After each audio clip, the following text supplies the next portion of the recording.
Pero más que una revolución, ha sido una regresión que ha traído como consecuencia increíbles desastres en cuanto a los valores éticos y morales se refiere. Yo aún puedo recordar cuando el aire era puro y el adulterio era considerado un grave pecado. Ahora escúcheme con atención. Aunque los tiempos han cambiado, no solo en Norteamérica, sino casi en todos los países del mundo, la Biblia, la palabra de Dios, no ha cambiado. El mensaje de hoy es para ayudar a los padres para que cuiden a sus hijos, para que no sean succionados por los remolinos de la depravación, guiados por una generación adúltera, enloquecida por el dinero, desde las alcantarillas inmorales de Hollywood.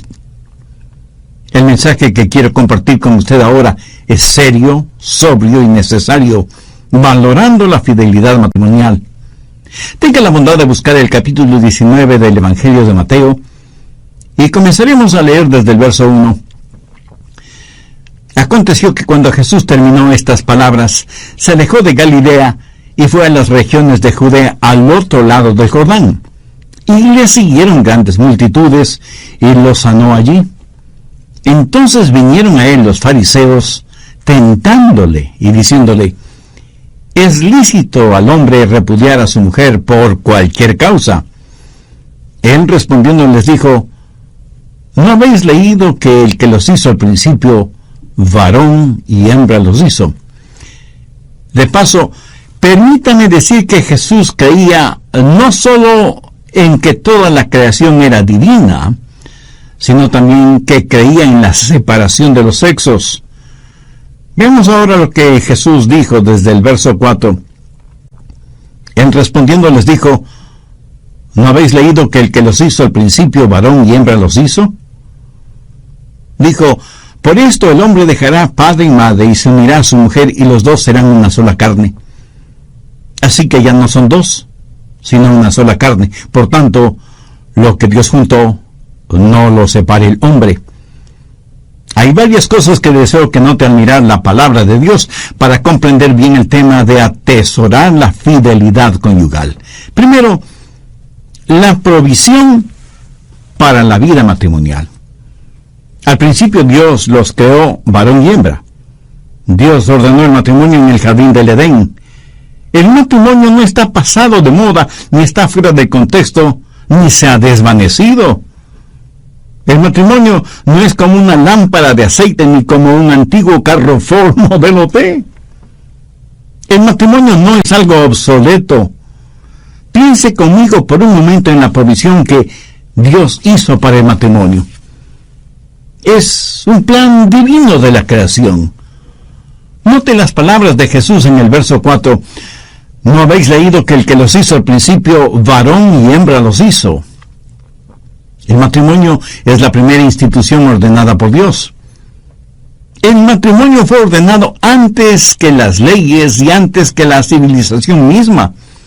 El matrimonio existió antes de que haya un gobierno y aún antes de que hubiera un sistema de adoración y de que existiera la iglesia. La primera institución creada por Dios fue el matrimonio. Y a pesar de los trágicos fracasos en el pasado y en nuestra propia generación, la esperanza, el deseo por el matrimonio, como que nace con cada generación, porque es algo dado por el Dios Todopoderoso. Es algo que Él ha puesto en el corazón y en las mentes y en la estructura social de los seres humanos. En la actualidad tenemos a modernos sociólogos que tratan de borrar esto. De hecho, uno de nuestros jóvenes estudiantes universitarios me entregó una información de un curso de sociología de la universidad en donde él estudia. Y esa información entregada por el profesor de sociología dice, entre otras barbaridades, lo siguiente: la familia es un producto de una determinada sociedad en un tiempo particular de la historia. Y así como la estructura social de la sociedad cambia, así también debe cambiar la forma o estructura de la familia y la función y rol que la familia desempeña en la sociedad. ¿Qué es lo que está diciendo ese pseudo profesor? que la familia solo es un producto de la sociedad, de los tiempos o de la evolución. Pero, mi amigo, el matrimonio no se originó en algún caldo primordial o en algún pantano prehistórico de inmoralidad. El matrimonio fue ordenado por Dios mismo en el jardín del Edén, y Jesús dijo que lo que Dios juntó no lo separe el hombre. La máxima autoridad sobre el matrimonio es Dios, y no ninguna sociedad, por avanzada que se crea, ni ningún hombre, por muy sociólogo que sea. El matrimonio es, pues, el plan de Dios para el hombre y la mujer. ¿Cuál es la prioridad en el matrimonio? El matrimonio es supremo y está por encima de cualquier otro compromiso terrenal. Mire lo que dice el verso 5. Por esto el hombre dejará padre y madre y se unirá a su mujer, y los dos serán una sola carne. Estas son las palabras de Dios mismo. Los padres no son el supremo compromiso. Oh, cierto, debemos honrar a nuestros padres, pero la Biblia enseña que un hombre debe abandonar padre y madre para unirse a su mujer. Eso quiere decir que hay que cortar el cordón umbilical de la relación entre los padres con los hijos y dejar de ser el hijo de mamita o la hija de papito. Y esto usted lo entiende muy bien, ¿verdad? Los hijos no son el compromiso supremo. Cierto, debemos amar y cuidar de nuestros hijos, pero si usted es una madre, comete un trágico error cuando derrama toda su devoción y cuidados en sus hijos, olvidándose de su esposo, y sin pensar que tarde o temprano los hijos abandonarán el hogar. La relación marido-mujer es, en la Biblia, la más importante de las relaciones, más importante que la relación padres e hijos. El mundo de los negocios no debe ser su compromiso supremo. Muchos de ustedes están en peligro de sacrificar sus hogares en el altar de los negocios. Muchos hombres y mujeres son más fieles a sus trabajos que a sus cónyuges. Muchas parejas terminan divorciándose cuando por motivos de trabajo tienen que reubicarse en otro estado o provincia o en otro país. Muchas veces pensamos que un hombre tiene éxito cuando antes de cumplir sus 30 años se ha divorciado 2 veces, padece de úlcera estomacal a los 35, a los 40 sufre un ataque cardíaco, pero es un alto ejecutivo en alguna empresa. En el verso 6 Jesús dice, así que ya no son más 2, sino una sola carne. Por tanto, lo que Dios juntó, no lo separe el hombre. Y a pesar de esta clarísima enseñanza, un juez en una conferencia nacional, en un simposio relacionado con el tema, dijo, debemos enfrentar los hechos y permitir a nuestros jóvenes el que se casen 2 o 3 veces antes de que sienten cabeza definitivamente. Esta es la mejor propaganda para los matrimonios desechables, que va totalmente en contra de la palabra de Dios. Así que no son ya más 2, sino una sola carne. Por tanto, lo que Dios juntó, no lo separe el hombre. No hay nada más hermoso que la intimidad matrimonial. Marido y mujer como arco y violín. Separados no sirven para nada. Juntos pueden producir hermosa música. Marido y mujer, una sola carne. Un matrimonio monógamo que no se lo debe confundir con un matrimonio monótono. Cuando Dios no nos permite alguna cosa es para que no nos hagamos daño a nosotros mismos. Y cuando Él nos lo permite es para nuestra felicidad. En una encuesta sobre el matrimonio, realizada no hace mucho tiempo, se descubrió algo muy interesante. Las parejas que estaban completamente satisfechas con su vida sexual eran los matrimonios que creían firmemente que el sexo fuera del matrimonio era algo equivocado y negativo. Las personas que guardan los mandamientos de Dios en lo concerniente al sexo son las que tienen una satisfactoria vida sexual y gozan de la intimidad sexual en su matrimonio que aquellas que desechan las normas divinas. La encuesta también reveló que el 72% de los matrimonios tradicionales, esto es, un hombre y una mujer hasta que la muerte los separe, tenían hogares mucho más estables y seguros que en los hogares formados con uniones libres. ¿Por qué? Porque Dios tiene un plan magnífico para los matrimonios que operan y funcionan bajo sus instrucciones. Busque 1 Corintios, capítulo 7, los versos del 3 al 5. El marido cumpla con la mujer el deber conyugal, y asimismo la mujer con el marido. La mujer no tiene potestad sobre su propio cuerpo sino el marido, ni tampoco tiene el marido potestad sobre su propio cuerpo sino la mujer. No os neguéis el uno al otro, a no ser por algún tiempo de mutuo consentimiento, para ocuparos sosegadamente en la oración, y volved a juntaros en uno, para que no os tiente Satanás a causa de vuestra incontinencia. Ahora, ¿qué significa todo esto? Que Dios nos ha dado el sexo no solo para procreación, sino también para comunión, gozo, comodidad, satisfacción biológica, demostración de afecto, amor mutuo, de necesitarse físicamente el uno al otro. En la Biblia, cuando marido y mujer se juntan sexualmente, por lo general usan la frase "y conoció a su mujer". Significa que el sexo es una forma de comunicación que no se la puede describir con palabras. Es una forma de decir: te amo y quiero sentirte en mí y que tú me sientas en ti.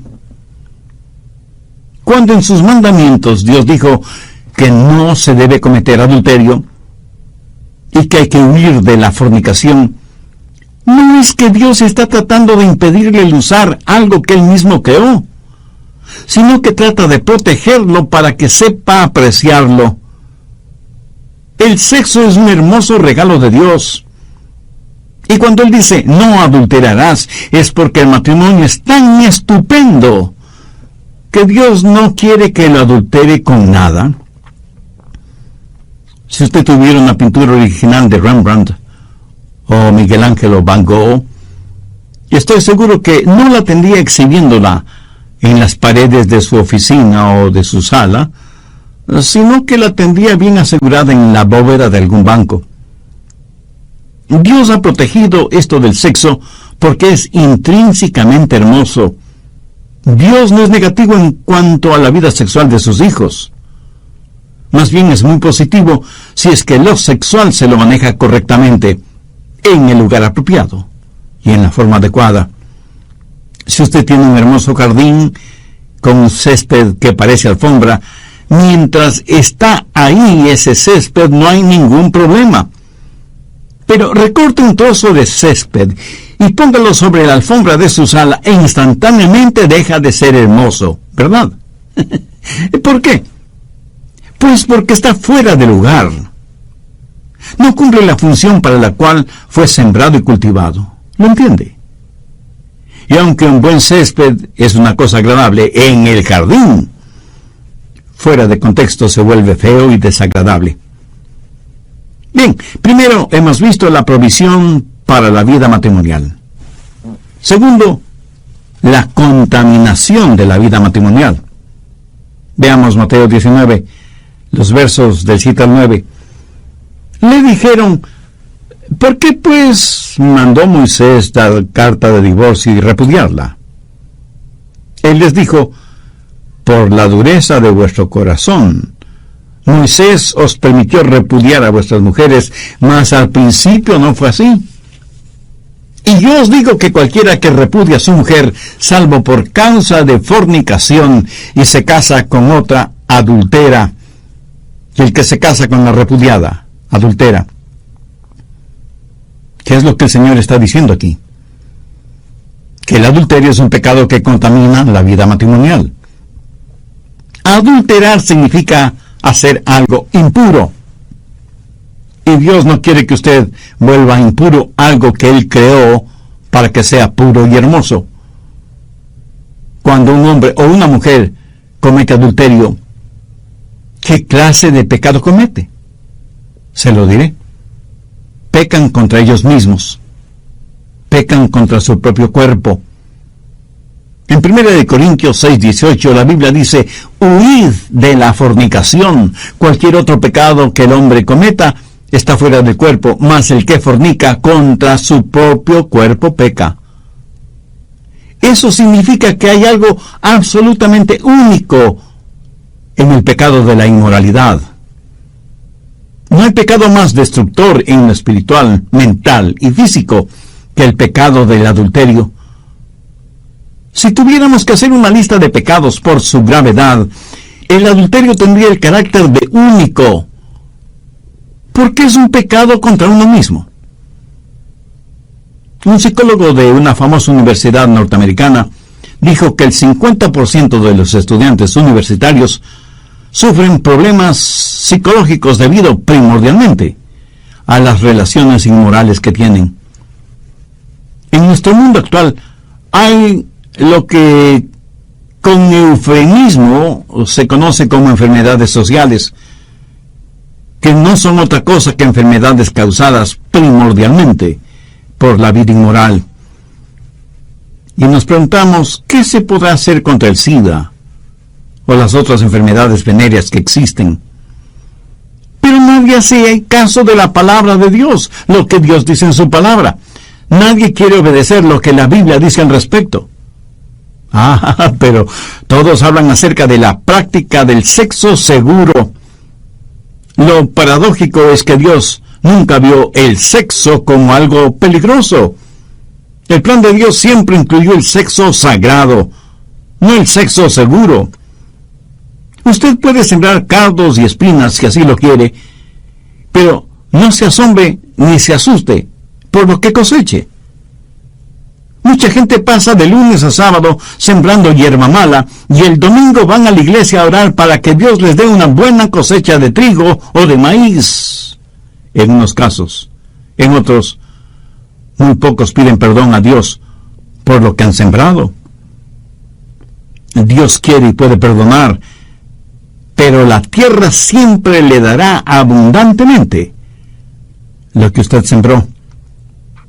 Todos sabemos que hay una ley inexorable. Se cosecha lo que se siembra y siempre se cosecha más de lo que se siembra. Bien lo dice el refrán popular: siembra vientos y cosecharás tempestades. ¿Qué está sembrando usted en su vida? Si no conoce al Señor Jesucristo como Salvador, le puedo asegurar que está sembrando cardos y espinas, y eso es exactamente lo que cosechará. ¿No le gustaría tener ahora mismo la seguridad del perdón de sus pecados? Si es así, le invito a orar a Dios de la siguiente manera: querido Dios, gracias por haberme permitido mirarme en el espejo de tu palabra. Me reconozco pecador delante de ti. Estoy perdido espiritualmente y necesito la dádiva de tu gracia y misericordia. Señor Jesús, sé que tú eres el Hijo de Dios y que diste tu propia vida en la cruz como sacrificio para pagar el precio de la culpa de mis pecados. Este momento, con toda la fe de la que soy capaz, te recibo en mi corazón como mi Salvador y mi Señor, y te entrego el control de mi vida. Hazme un instrumento útil en tus manos y ayúdame a hacer tu voluntad. Lo pido en tu santo nombre. Amén.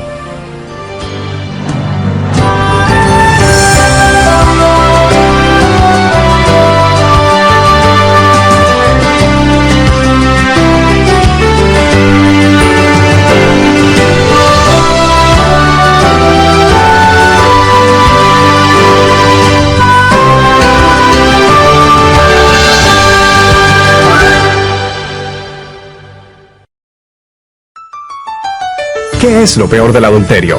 Lo peor del adulterio es que es un pecado contra Dios. Es como poner nuestro puño cerrado frente al rostro de Dios.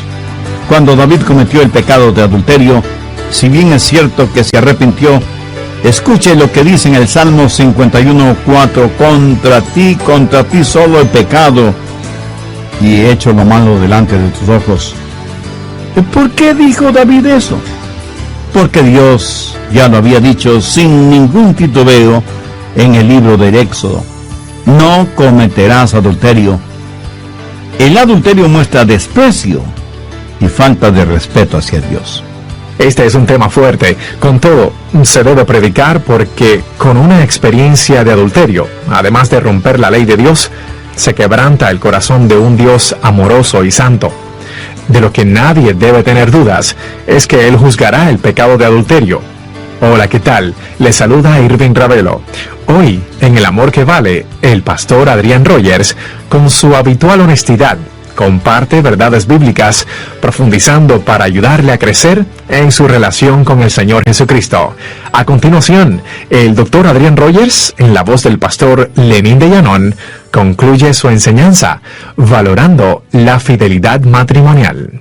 Lord Byron, el famoso poeta inglés, fue un joven completamente mundano y su corta vida la vivió en depravación absoluta. Sin embargo, escribió lo siguiente: mis días son como una hoja amarillenta. Las flores y los frutos de la vida han desaparecido y solo me quedan los gusanos de mi gangrena y mi propia aflicción. ¿Qué sucedió con él? Pues que creyó en las mentiras de Satanás y se hundió en una vida completamente inmoral, en todo sentido. El adulterio es un pecado contra uno mismo, pero además es un pecado contra el hogar. Las inocentes vidas de los hijos son destrozadas por causa del adulterio. El hombre que adultera es como si les dijera a sus hijos: su madre no vale nada y ustedes tampoco. Además, el honor no es tan importante como el placer, y mi propia satisfacción personal es más importante que su madre o ustedes.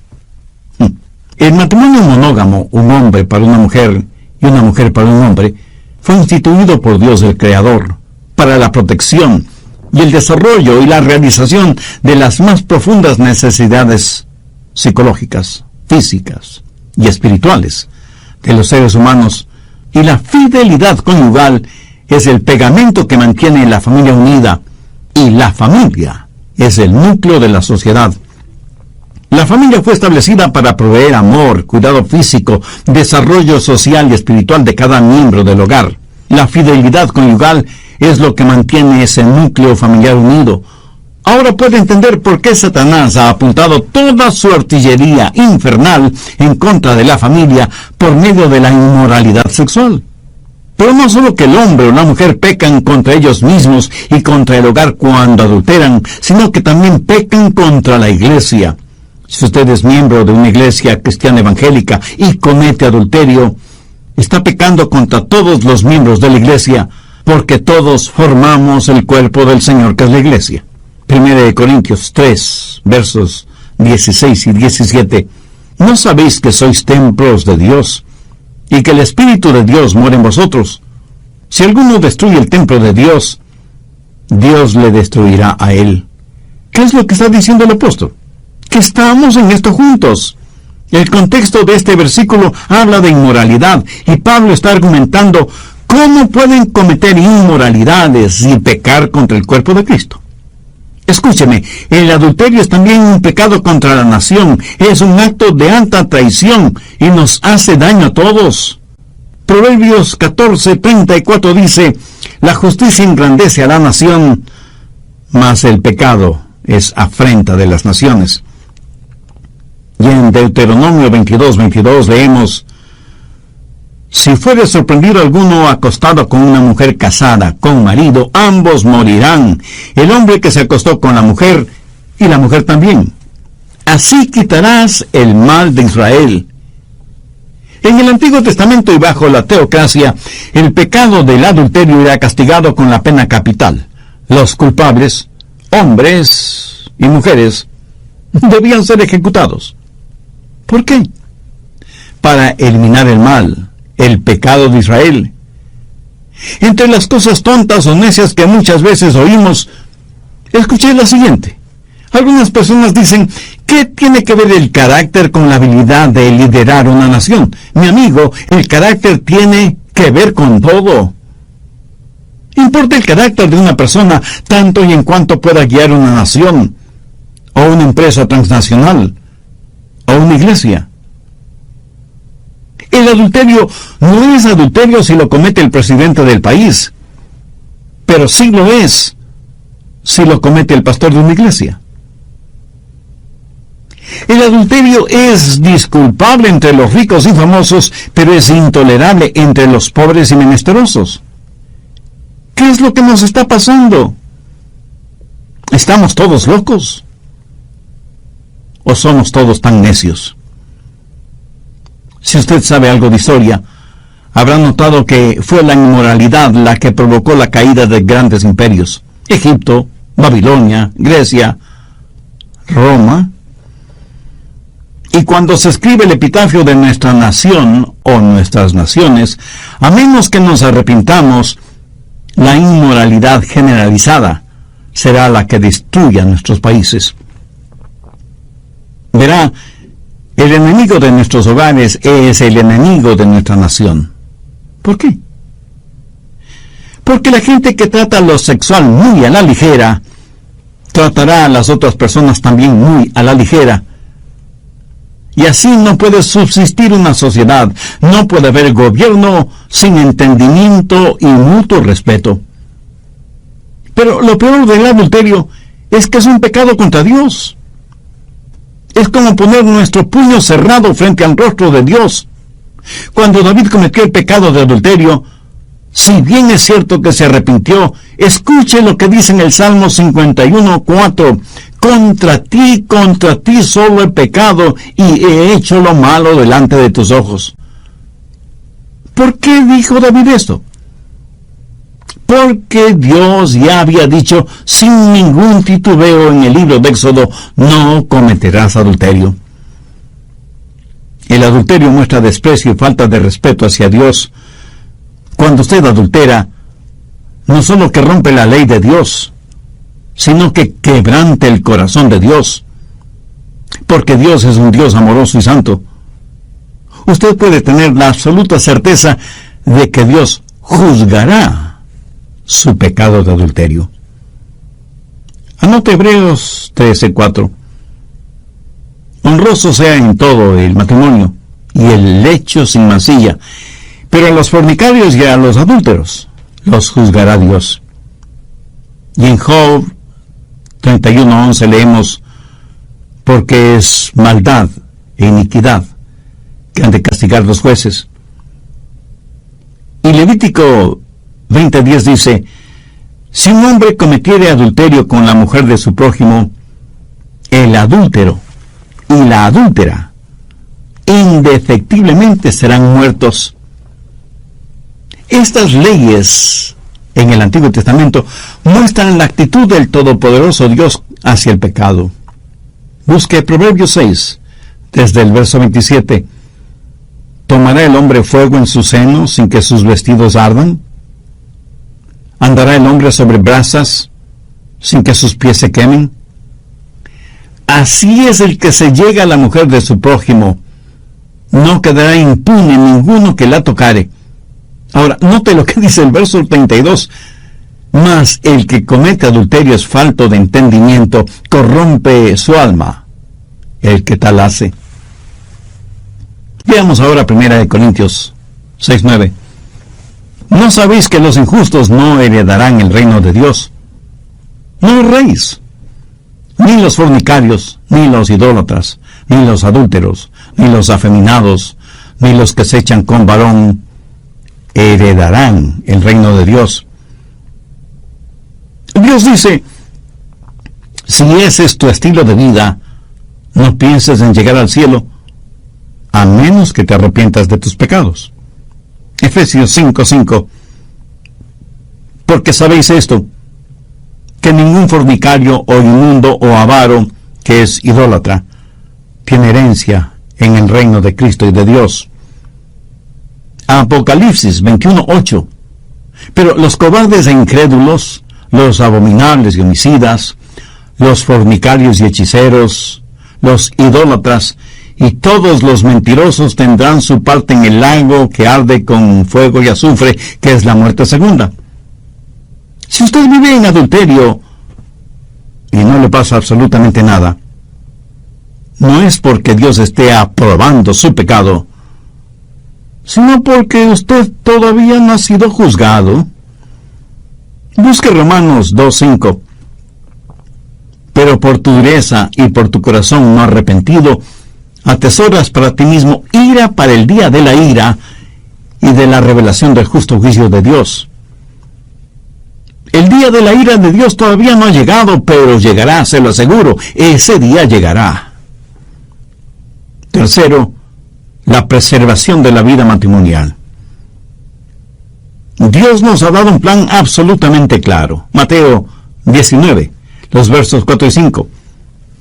Él respondiendo les dijo: ¿no habéis leído que el que los hizo al principio, varón y hembra los hizo? Y dijo: por esto el hombre dejará padre y madre y se unirá a su mujer, y los dos serán una sola carne. Le voy a dar algunas palabras para que le ayuden a mantener su matrimonio en el camino correcto y para que usted se conserve puro.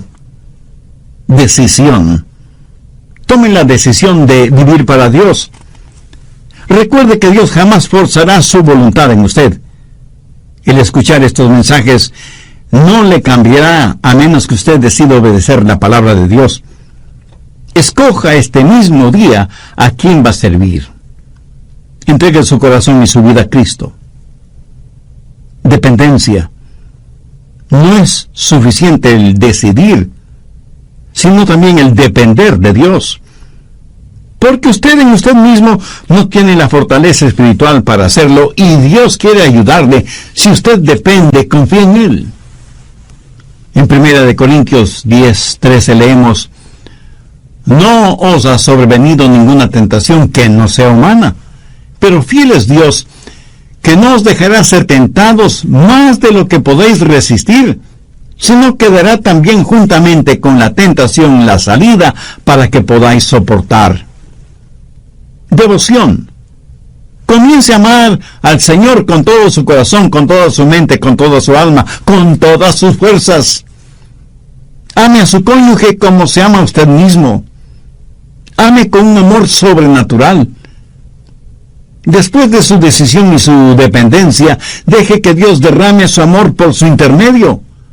Usted debe amar a su cónyuge, no si es que se le antoja, sino porque es mandamiento de Dios. Maridos, amad a vuestras mujeres. Las ancianas deben enseñar a las mujeres jóvenes a amar a sus maridos y a sus hijos. Escúcheme, el amor hacia su cónyuge fluirá del amor que usted tenga hacia Dios. Desarrollo. Continúe alimentando su amor en forma diaria. Nutra cada día su amor. El amor no es como un diamante exquisito que usted tiene y lo contempla y admira su belleza y lo exhibe de vez en cuando, pero que la mayor parte del tiempo lo tiene bien guardado. El amor es algo que crece. Es más como una flor que necesita ser nutrida, cuidada, cultivada, protegida, y cuya belleza total se desarrolla durante toda una vida. Hombres casados coquetean todavía con sus esposas. No lo haga con otras mujeres, pero sí con su esposa. Mantenga su carácter romántico durante toda su vida. Nunca llame a ninguna otra mujer con adjetivos calificativos que solo deben ser dedicados a su esposa. Expresiones como corazoncito, mi negrita, mi gordita, mi flaquita, terroncito de azúcar o lo que sea, deben ser expresiones que usted se las dice a su esposa y no a ninguna otra mujer. Disciplina. 27 veces en el Nuevo Testamento se nos dice que debemos huir de la fornicación, que evitemos las malas compañías, que no leamos o miremos basura. Permítame preguntarle, ¿comería usted basura? Por supuesto que no. Entonces, ¿por qué poner basura en su mente? ¿Por qué convertir a su corazón en un basurero, aceptando la basura de todo el mundo? Cuando era todavía estudiante en la universidad, sobre mi escritorio tenía una plaquita con la siguiente frase: aquel que no quiera caer, no debe caminar por lugares resbalosos. Manténgase puro y limpio. Sea cuidadoso con lo que pone frente a sus ojos, con lo que escucha. Hay necesidad de tener disciplina. Por lo general, cuando una persona es disciplinada en las diferentes áreas de su vida cotidiana, le es mucho más fácil el ser disciplinada también en su vida sexual. Determinación. Y quiero decir, decídase de una vez por todas. Escuche lo que dijo Job. Hice un pacto con mis ojos. ¿Cómo pues había yo de mirar una virgen? Y el rey David exclamó: pronto está mi corazón, oh Dios. Mi corazón está dispuesto. Determine en su corazón y en su mente de una vez por todas tener una vida sexualmente pura. Cuando ha tomado esa determinación, no tiene que batallar cuando está solo en una habitación de hotel acerca de lo que va a mirar en la televisión. ¿Por qué? Porque usted de antemano ya ha tomado una determinación y, por así decirlo, esa gran decisión que hizo le ayudará en un sinnúmero de decisiones pequeñas. Pero no lo podrá hacer si antes no ha tomado una determinación. Pronto está mi corazón, oh Dios. Mi corazón está dispuesto. Y le puedo asegurar que bien vale la pena hacer esto. Y tal vez algunos de quienes están escuchando este programa me digan: el pastor Rogers hubiera deseado escuchar este mensaje unos cuantos años atrás. Mis amigos, recuerden que Dios es un Dios de gracia, es un Dios de perdón. Cuando el apóstol Pablo, escribiendo a los creyentes en Corinto, les dijo: ni los fornicarios, ni los idólatras, ni los adúlteros, ni los afeminados, ni los que se echan con varones, ni los ladrones, ni los avaros, ni los borrachos, ni los maldicientes, ni los estafadores heredarán el reino de Dios. Inmediatamente añade una frase muy importante: y esto erais algunos. ¿No le conmueve esa frase? Y esto erais algunos.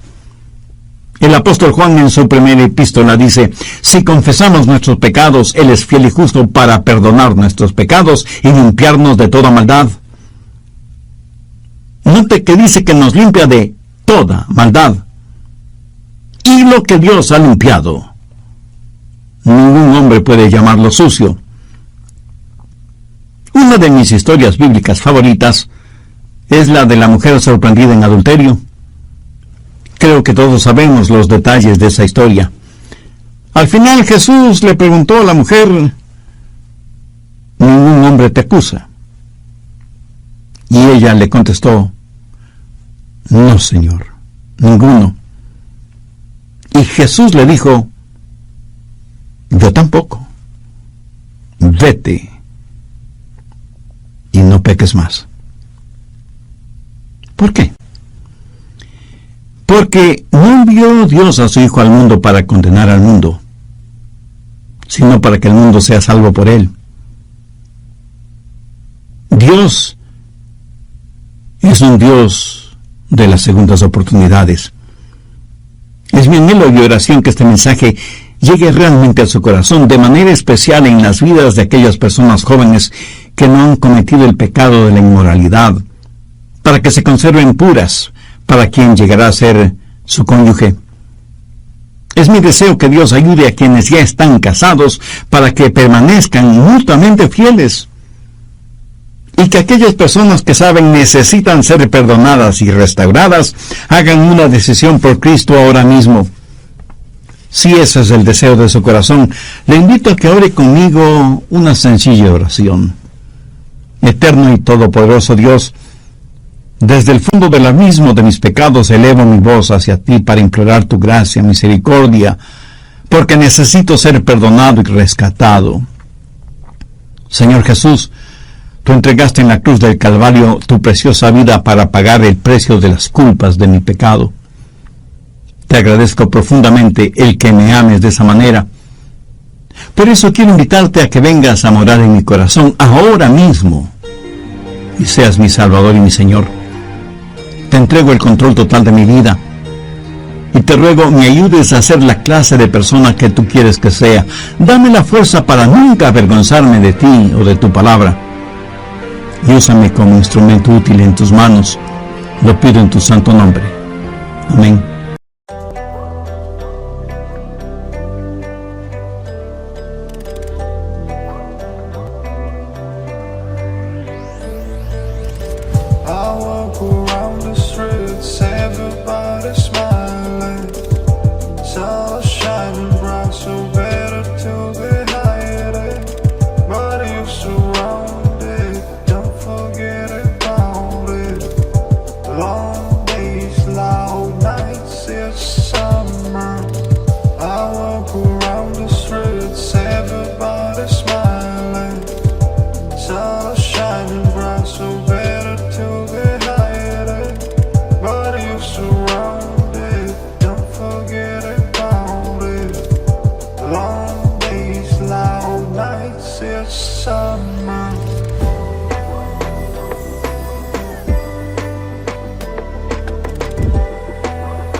Anh chỉ muốn em cạnh đấy thôi, không muốn em ở bên đời, chỉ muốn em anh bên người.